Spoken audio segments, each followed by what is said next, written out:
Hello and welcome to the Eastern Front. My name is Julia Joja. I'm with the Middle East Institute, Georgetown, and George Washington University, and I'm joined by my colleagues. Giselle Donnelly, I'm a senior fellow at the American Enterprise Institute, and Dalibor Rohaj, also with AI. On our podcast, we talk about the many challenges to European peace that tend to emerge along a line running from the Baltic to the Black Sea, the Eastern Front, and about why those matter to the United States. If you enjoy this episode, please consider subscribing, rating, and reviewing us. Today, we're joined by Minna Ålander, who is a research fellow at the Finnish Institute of Foreign Affairs, where she talks and writes all day about Nordic defense, NATO, and Germany. Minna, welcome back. Thanks for having me again. Absolutely. And I also want to mention two things before we get started. First, Minna is joining us by popular request from several of my current and former students from Georgetown. Every time I say the word Nordic, they say Minna. We like Minna. Wow, that's, I'm sure, totally honored, but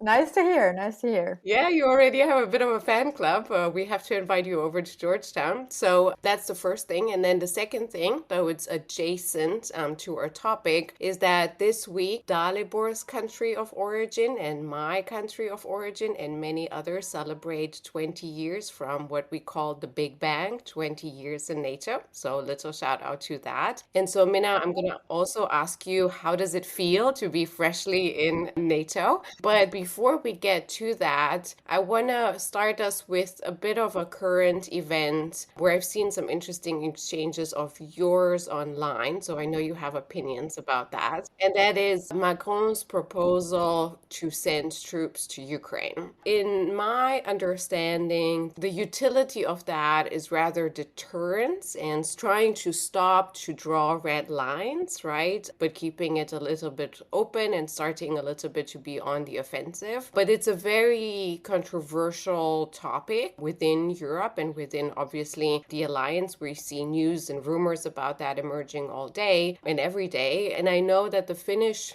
Minister of Foreign Affairs has been on the side of supporting that, also quite controversially. So would you start there? How does Finland feel about this? What is the discussion within Finland as a brand new member and in the bigger conversation about European security? I think that feelings are a bit mixed about this opening or the latest Macron statement. But what's interesting in this case is that it's not the usual him just like blurting out something and then his advisors at Élysée like really sweating and like getting some kind of a heart attack and then having to do some damage control. But this time it indeed seemed to be a position that had been previously discussed at Élysée and it has sort of like a consensus in France. Like, I mean, not politically, obviously he got a lot of heat for it also domestically, but at least in his administration it seems that this was actually thought through this time. And I think in Finland, as I mentioned, the feelings are a little bit mixed because the way he went about it was not the best. I mean, well, fair enough. His hand was sort of forced in this press conference where he first mentioned it because it had been brought up by another minister earlier. But still there was this sense that it was sort of like counterproductive to do it in such a fashion because it just sort of once again rather laid bare this European disunity, with Germany immediately reacting very heavily, sort of like emphasizing that this is definitely not at all like on the table and so on. But I think that what is viewed positively about it in Finland is, and as it is also in, for example, the Baltic states and Poland, is that this is definitely a much better Macron than 2 years ago in a way. We rather have this kind of dark Macron than the one who suggested that Russia should not be humiliated and that Russia should get some security guarantees instead of Ukraine. So I think that what is appreciated here is this kind of development that Macron is demonstrating right now, that he has really shifted his position in the past 2 years. It has been an incremental process. There were already signs of it a year ago. For example, at the GlobSec conference in Bratislava, he already like started clearly. He did this like some sort of a mea culpa about having missed opportunities to listen to the Eastern flank countries and so on. So obviously this comes from somewhere, you know, it's not just like uncoordinated blurting out this time. And I think this idea of reintroducing some strategic ambiguity and stopping this habit of constantly listing all the things that we're not going to do, I think that is sort of welcomed and appreciated. Well, as you say, it was not exactly welcomed in Berlin, where the objects, if not of your affection, then of your attention, all reside. So I'd be really interested for you to just give us kind of a general update, if there is one, on your thoughts about where Chancellor Scholz and Germany more broadly are at this point. Do you see any prospect of movement in Berlin? Well, unfortunately, yeah. I mean, there's been a lot of talk about this Zeitenwende that Germany is supposed to be doing. Well, I mean, I said 2 years ago, kind of jokingly, that like give it 10 years and it will happen. And unfortunately, this seems to be sort of an accurate assessment. Do you think we're even behind that schedule? I don't know. Well, I mean, now it's only been 2 years so far. It's just that Germany is not a fast country to change in this kind of an area. And that for a good reason as well. But what comes to this kind of like how Scholz reacted to Macron's statement and the resulting kind of open and public display of differences and even these like jabs at press conferences that were like flying in the weeks after, that was quite a low point, I would say, in terms of European internal diplomacy. And that was actually, from a Finnish perspective, that was like the most worrisome aspect of this whole situation, that Germany and France were so obviously, so totally not aligned and not even trying to sort of hide it in any way and not talking to each other until the summit in Berlin, where then apparently the Polish president Tusk was sort of like in some sort of a mediating role or something. So that was very worrisome from a Finnish perspective, because obviously Germany and France still remain the most powerful countries within the EU, for example. And this just once again demonstrated how all of the European big three are sort of in their own ways unable of leadership or unable to lead Europe at the moment, in the sense that, well, the UK has currently quite a gap between ambitions and means because of the Brexit. So it's sort of like own bad policy decisions have led the UK to kind of, well, I mean, the UK chose to be out of it and now they are out of it, and like you can't really lead from the outside very well. And then France is now,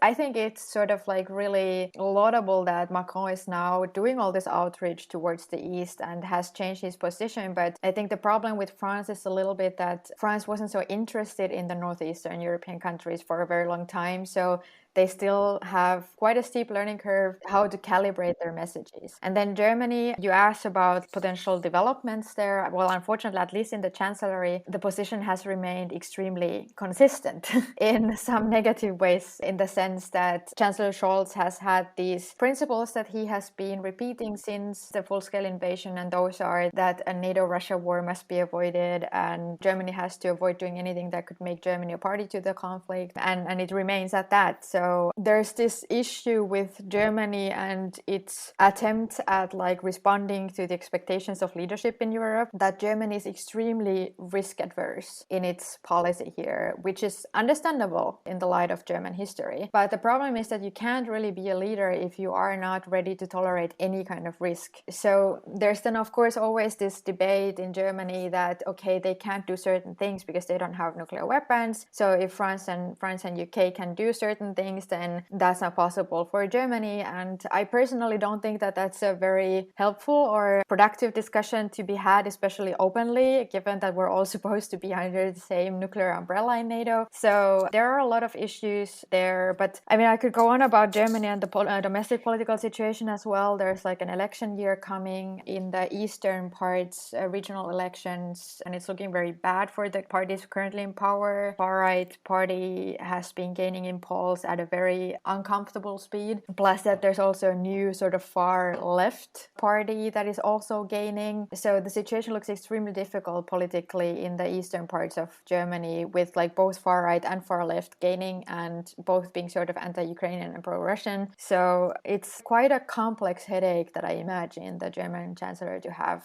on a daily basis. So I have a related question, because it strikes me that there is a real divide in Europe between countries, nations, governments that that understand the Russian threat as existential and who believe that if Russia prevails in Ukraine, that it will almost inevitably be a guarantee of a future larger scale war that will involve other European countries, the Baltics, Nordics, Poland, etc., and countries that just don't see it through the same lenses. Now I'm going to play devil's advocate here and will sort of state an argument for complacency that I've heard from various circles, and I would love for you to demonstrate to us why that argument is false. Now the argument that I've heard is that, look, Russia is throwing the kitchen sink at the war in Ukraine. They're doing what they can. They're suffering massive losses. Whatever the outcome of the war, Russia will emerge weakened out of this war, and it will take decades for Russia to rebuild its force, to constitute its military. We have therefore every reason to be relaxed about the future threat that Russia will pose to the continent. Tell us why that's wrong. So that's so 2023, right? So yes, there was certainly this mood last year in many parts of Europe, and I think it was interesting to follow how the public discourse sort of went in these kinds of swings, that it started with a massive overestimation of the Russian capability and underestimation of Ukraine, which led to bad policy decisions, namely not supporting Ukraine enough beforehand. And then it started swinging into the other extreme, which was like looking at how Russia was failing on the battlefield and then concluding just what you said, namely that, okay, well, they're not going to threaten anyone for anytime soon. And I think both are sort of fallacies, because now, like this year, I think that at least in Europe, and this is interesting, that even a country like France is now starting to get it. And we have to say that Macron has been sort of like a good ally for Putin for a while in some ways. And the fact that Russia has managed to antagonize even somebody like Macron just shows how Russia is always its own worst advocate. So what we have been seeing this year, and that has resulted in this like almost weekly announcements by either European countries' intelligence services or top politicians, that we have 3 to 5 or like sometimes only 1 year before gonna be a whole like all-out NATO-Russia war. There has been this reassessment of Russia's ability to reconstitute, and that is based on the fact that Russia has unfortunately been quite able to circumvent sanctions. They have had no trouble in building up a war economy of sorts. What is, I think, a very worrisome development is that now North Korea, Iran, China, and Russia are all kind of like working together openly. They're not trying to even hide it, because they have seen that it's okay, like they can do it and it will have no impact. And the West is not going to do anything directly against the ones or like anything else that they are anyways doing. So there's like no direct consequences of doing this. And because of these different things, and also because unfortunately the war is going better for Russia now in Ukraine, we are seeing different things happening, like at the Finnish border, this hybrid operation with the targeted migration. As soon as Russia had the capacity free sort of from Ukraine, they started with it. We had been expecting something like this to happen because it's a very low effort way to put pressure on neighbors. So kind of a classic in Russian toolbox. So we see that all of these things are happening, and they indicate that the war is going better for Russia, and therefore it can do these other things and start paying attention to other things again as well. So there's definitely no time for complacency. And my sense is that in Europe, this has really started to sink in this year. And why it took 2 years is a very good question, but maybe it's better late than never if it's not too late already. So some things are happening. And on the other hand, we do have also different developments, like in the Nordic Baltic region, a lot has been happening throughout the 2 years of the war. So yeah, I think that this is literally sort of like a little bit last year's thinking, and that it's not so much a problem in many parts of Europe anymore at this point. Yeah, on your remark that better late than never with a question mark behind it, it reminds me of my inner thoughts every now and then, or quite often. And I have to remind myself that, however, this is unprecedented compared to how we used to react and how much we used to mess things up. In this light, Europe is actually doing pretty well. But of course, we're here to criticize and try to do better. And so that brings me then to my question, and you already touched upon this, that Nordics overall, Nordics, Baltics,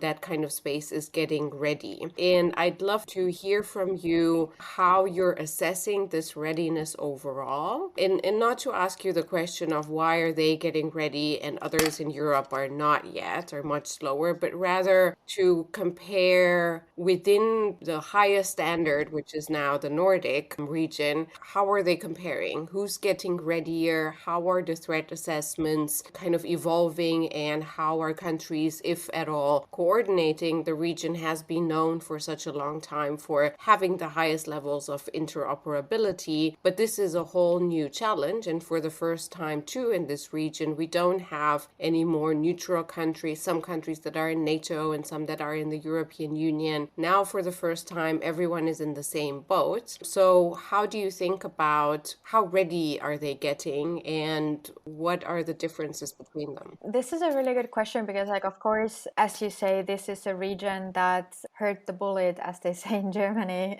in a way. And there has been some serious efforts throughout the region, but there is some variation still. So Finland has been sort of in this situation that we just found our preparation culture, or like preparedness culture, just confirmed by all this. It's been sort of almost macabre to look at Ukraine and see that Russia is doing everything that we expected them to do, or that they would do, and also that the more Russia changes, the more it seems to stay the same in some ways, and that it's always the same things that it does. So what happened in Finland was that immediately in the spring of 2022, there was a quick assessment of what are our obvious gaps right now, and where do we need to sort of like throw money quickly at. And that was, for example, ammunition, stockpiles, and so on. So some procurement decisions were made immediately, and that currently has made Finland one of the very few countries in Europe that doesn't have the problem of empty warehouses. Quite the opposite, actually. So Finland has been able to fill the stockpiles to an extent that we actually need more warehouse space, actually also in the wider region. And this has been something that both the Baltic states and the Nordic countries have been doing together as well, especially the ammunition production. There are some companies that are co-owned by several Nordic countries with facilities all over the Nordic countries, and they have been working together, and also with this EU funding, which has maybe the best ever abbreviation, namely ASAP, Act in Support of Ammunition Production. So there has been several initiatives that have gotten funding, like partially from this EU common funding, and they have been scaling up their production several times over. Then there's some variation also among the Nordic countries. So Sweden has been in the process of building up its armed forces again after going all in on the peace dividend and basically scaling down very heavily after the Cold War. But this process sort of started already 10 years ago with the first 2013 Russian exercise, during which they simulated a nuclear attack on Sweden. And Sweden didn't even have any planes or pilots in readiness to go scramble up and intercept the Russian planes, because it was over Easter and everybody was on holidays and stuff. That was quite a shock for the Swedes. And from then on, and then the next year, the annexation of Crimea, those were kind of like the first wake-up calls. And now Sweden is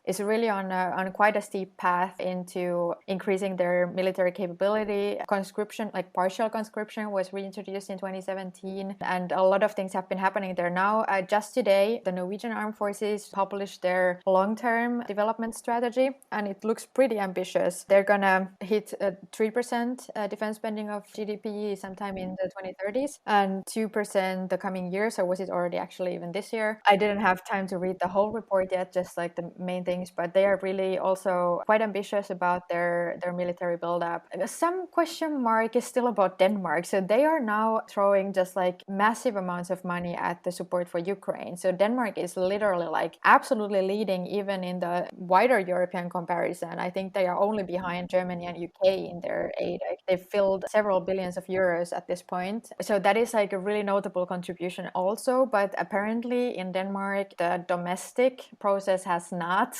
yet quite gotten on to start investing also into the own armed forces. So we need to see about that. And the Baltic states, of course, their situation is a bit different, because the Baltic states are so small, both in terms of population and territory, that it's sort of like impossible for them to defend fully on their own. But they've been also starting to cooperate more on and especially joint procurement. They're now getting, for example, HIMARS together and building this Baltic defense line, basically like reinforcing the whole Baltic-Russian border together and other things like that. So that's also a very, very good development there. But of course, it's imperative for the Baltic states that NATO doesn't reduce any of the very hard fought for commitments that are now there in terms of what is, I think, now called Forward Land Force, previously known as Enhanced Forward Presence. So that's a little bit different, but there has been this very positive dynamic in the whole region and also like more cooperation between the Nordic and Baltic countries. So I'm sort of like cautiously optimistic about the readiness in this region, especially because there's been a lot of joint exercises and exercising together for many decades already. And I think that's one of the most important parts of joint readiness, that you have been also exercising the things that you need to do. So yeah, my glass is half full with regard to this region at least. A lot of this conversation focuses on questions of kit, equipment, industrial base, how much stuff we can get online, but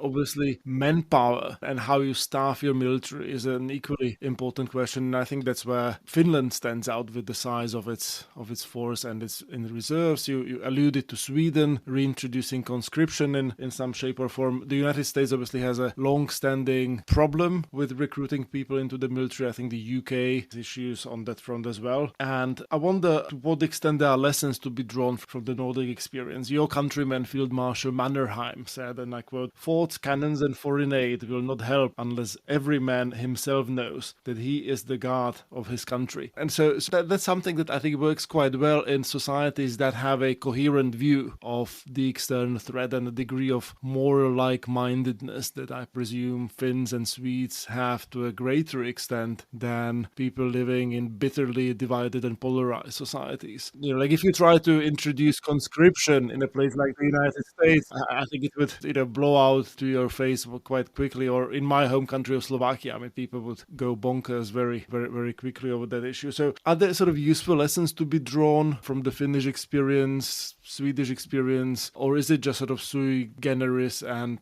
just, like we can't all be Nordics is the sort of lesson we should be walking away with? This is actually a super hot topic right now in Germany because they are sort of planning to reintroduce some form of citizen duty, at least, like if not an all-out conscription, because that's sort of like not feasible in terms of capacity of the armed forces. But I would say that it is indeed a little bit difficult, especially the Finnish model is based on so many sort of unique and national characteristics and features that it would be very hard to import the system as it is anywhere. Even among the Nordic countries, there are some differences. In Finland, it's basically, on the one hand, it's sort of like a coin with two sides. On the one hand, on the negative side, there is the very deeply internalized and widely shared threat perception of Russia, and also which is based on like historical experience with that neighbor. And then on the positive side of the coin, there is this sense that Finland is a country worth defending. So that is something, of course, that in the absence of like such a clear threat environment Finland is located in, that is of course something that every country can try to be mindful of, like political leaderships, like is XYZ country, does it give ownership to its citizens, and like do people feel involved and like they can have a say in the development of the country. And this is on a quite high level in Finland. Obviously it's easier in smaller societies than larger ones, but yeah,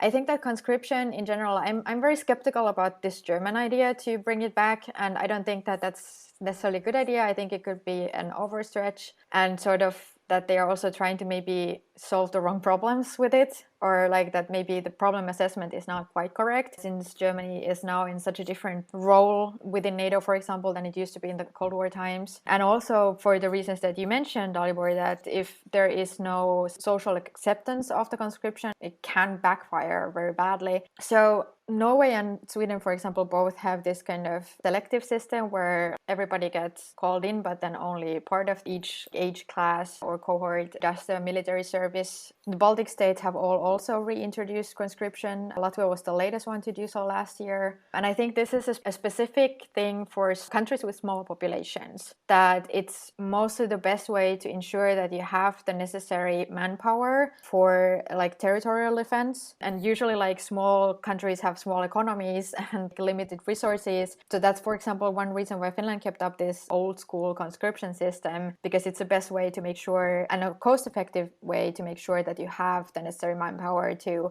cover all of the territory. Finland is actually quite large, but with a small population. Yeah, so professional forces are of course expensive to maintain. So in that sense, that works for some. But yeah, I think that the troop generation ability is a big issue all across Europe, because everybody went according to the NATO doctrine at the time for this small force, expeditionary type force for out of areas operations in the early 2000s. And once you have made that shift from a reserve-based force into a fully professional force, it's quite hard to bring it back, and it takes a long time, because at the beginning your human resources are limited, and then it takes time to train more training personnel at first, and so on and so on. So the personnel part is often the slowest to scale up in armed forces. But yeah, so I would say that like it probably works for like rather homogeneous small countries or societies, and you always have to sort of like ask yourself, do we need this? Is there any way that people will see the point in this? It always goes together also with the willingness to defend the country, which is very high in Finland, for example, and I think it's pretty high also in other Nordic countries and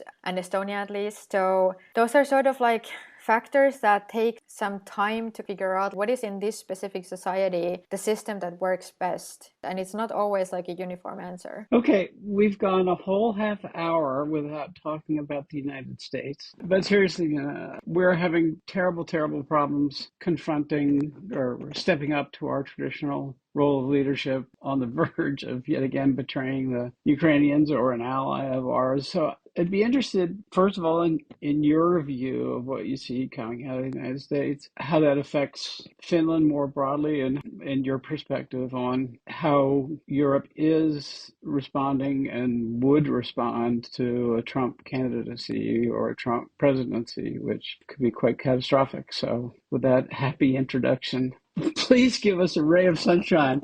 Yes, here comes the ray of sunshine. It's sheer panic in Europe, absolute panic. It's bad. I mean, again, just like I have to bring in an example from Germany, that after Trump made that 2% statement at the one rally that he would let Putin do whatever he wants with the countries who are not paying up, that triggered the good old European nuclear weapons discussion in Germany. I would say that it was not a serious discussion, but it was discussed seriously in a way, whether Germany might be able to have its own nukes and stuff. So that was the level of panic that it induced in Europe. Trump actually managed to create the term Eurobomb. Yeah, Eurobomb. The one that would be like handed over, the big red button would be going around European capitals. This was the German idea. So from a Finnish perspective, all of this is incredibly unfortunate, because we have been recently hyping all the cooperation with the US so much, and like we just signed this DCA with the United States, and there's this huge enthusiasm about the cooperation,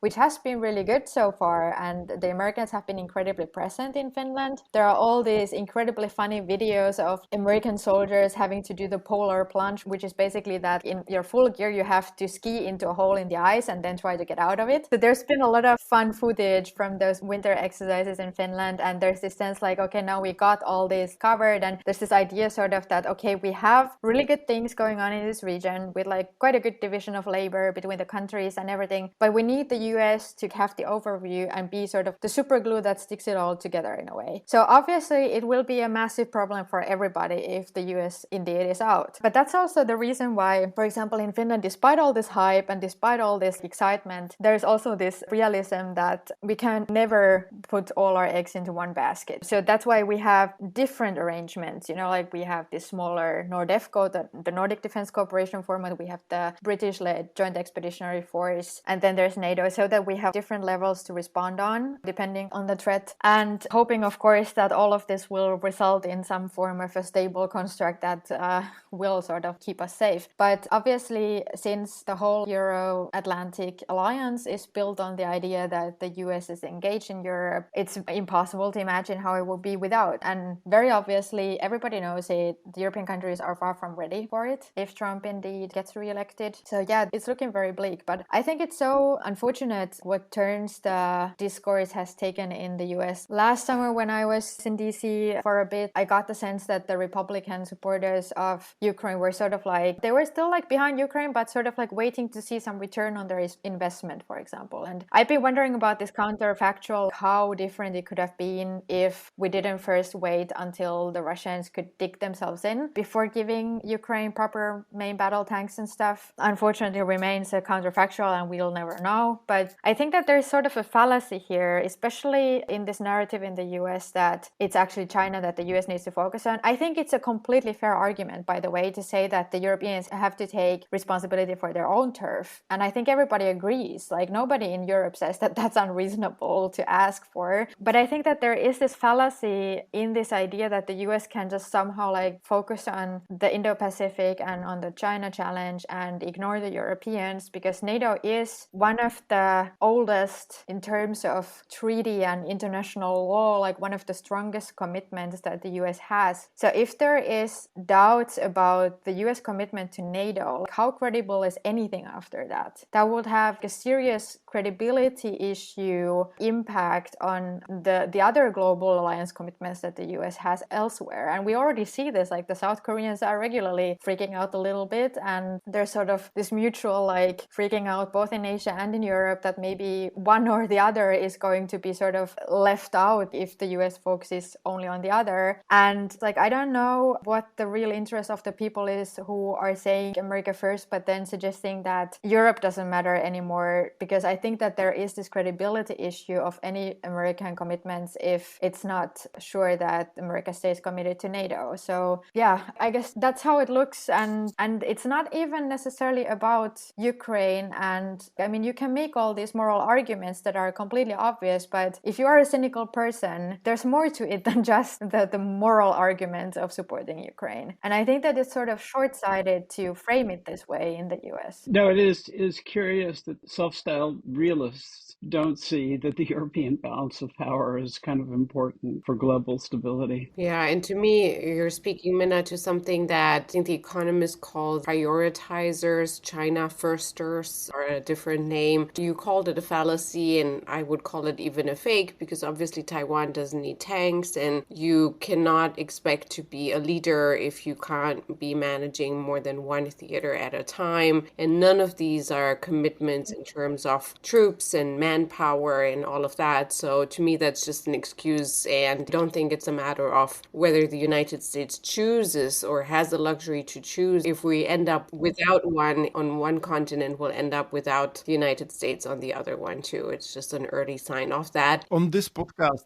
David Frum came up with this metaphor of saying that abandoning Ukraine to focus on our alliances in Asia is a little bit like saying that in order to focus on repaying your mortgage and getting a better rate from your bank, you should just default on your credit card and then stop paying the electricity bills. You know, like I'm pretty sure that the bank would not find that reassuring, the same way Koreans and Japanese are not finding it reassuring that 2 years into this war, America is just sort of ready to walk away. Yeah, and also what Julia said, such a good point, that America doesn't really have the luxury of choosing whatever it feels like committing to at this point. There was maybe that luxury in the 40s, but America made some decisions back then. And now this whole kind of global alliance complex that the US has built since then, it's just way too complex and way too important to just like pick and choose which parts of it you want to focus on, because it's all also intertwined. And if one part starts crumbling, then other parts will start crumbling and everything will have an impact on everything. So I'm just sometimes worried, like in terms of deterrence. I mean, obviously we have lost a lot of deterrence IQ since the Cold War, and some things also don't work the same way anymore because of recent developments in the 30 years. But still, I'm just sometimes like a little concerned about these US debates. Is it clear to everybody just how much depends on the US and the credibility of the US global commitments? I mean, we are already seeing what's happening happening, like what we just discussed briefly in the beginning with Iran, North Korea,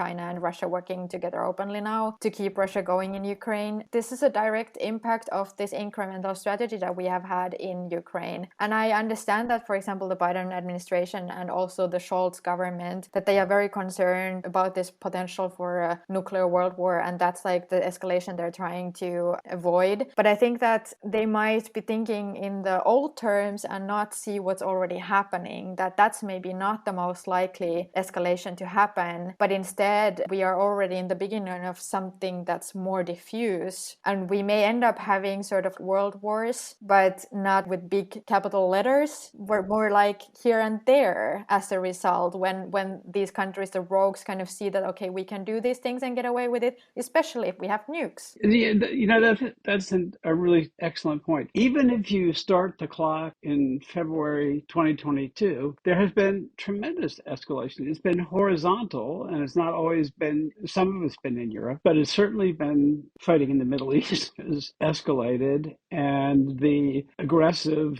you know, sort of boat bumping behavior of the Chinese military has likewise scaled up appreciably. The violations of Taiwanese airspace or Japanese airspace, so on and so forth. So, as you say, what the lesson that our adversaries have taken from the experience of the last several years is that you can actually get away with a lot of things, including basically full-scale war. Yeah, and that's maybe just one point that I would like to add to that there's been a lot of discussion about, like, has the Russian nuclear threats, have they been working or not? And some say they have not been working because the West has not been deterred in the sense that they have helped Ukraine and so on. But on the other hand, there have been so many caveats, like this war would have gone so differently if Russia didn't have nuclear weapons. And if you're the Ayatollah of Iran and you look at this and you think, like, definitely worth it, like definitely worth having the nukes, because like you can do all kinds of things. I'd like one of those, please. Yes, that's right. Yeah, exactly. And so I would be surprised if we don't see some developments on the proliferation front in the next 10 years. So I think that these are the kind of escalation steps that are very likely to happen as a result of how this conflict has been managed. And obviously, because it's again a counterfactual, we will never know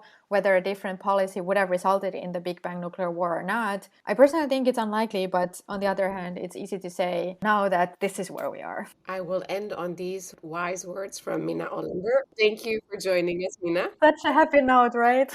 Well, we can't do happy in these circumstances, but we can do wise. And this was a lot of food for thought. So thank you so much for joining us. Thanks for having me. It was a pleasure. From me, Julia Joja, and my friends, Giselle Donnelly and Dalit Buruhaj. thank you for listening to the Eastern Front. If you enjoyed this episode, please consider subscribing, rating, and reviewing us. And to stay up to date with the Eastern Front, give us a follow on Twitter or X at Eastern Front Pod in one word, and sign up for a newsletter included in the show notes. You can find more episodes and additional content on our website, aai.org, Apple Podcasts, Spotify, or wherever you get your podcast. Thank you, and until next time, goodbye.